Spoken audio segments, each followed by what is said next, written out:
Hello, welcome to another edition of Wrestle Talk with Jimbo. Tonight we'll be covering the February 6th edition of SmackDown.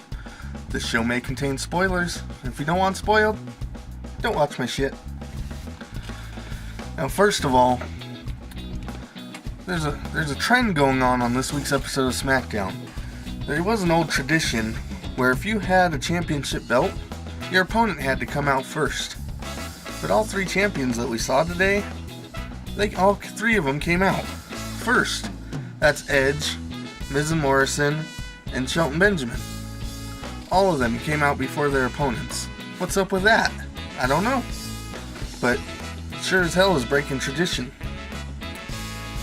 Now, we had a total of 5 matches on this 2-hour show, and tons and tons and tons and tons of promos.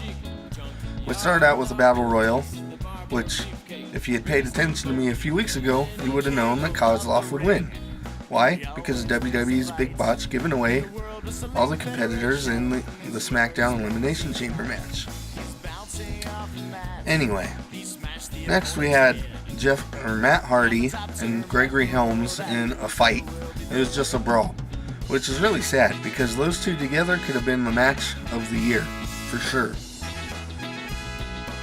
Now I want to point out that during the Miz and Morrison's match, looks like Johnny Morrison found his coat, so good job.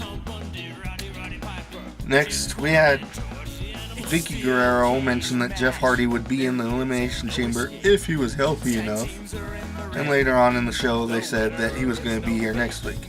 And again, 2 weeks ago, they already gave away that Jeff was going to be in the Elimination Chamber match, so no surprises there. We had Umaga fighting Kung Fu Naki. Now, this is something that I just don't understand. Umaga is there. He's already been established. So why are they treating him like nobody's ever seen him before? Putting him in these squash matches. We get it. Umaga is a dominating force.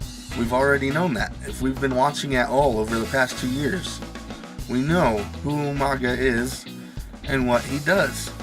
So why bother putting him against Jimmy Wang Yang last week and Kung Fu Naki this week? And furthermore, why so late in the show? This match happened right before the main event. If you're going to have a squash match, at least do it at the beginning so it's out of the way.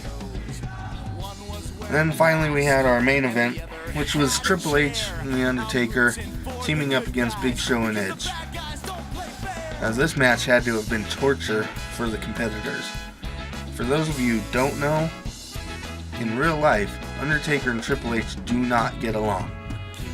And sure, they're the 2 top stars of SmackDown, and they're both faces, so they need to be teamed together here. But really, it doesn't work well. Sure, they might have respect for each other, but I highly doubt it.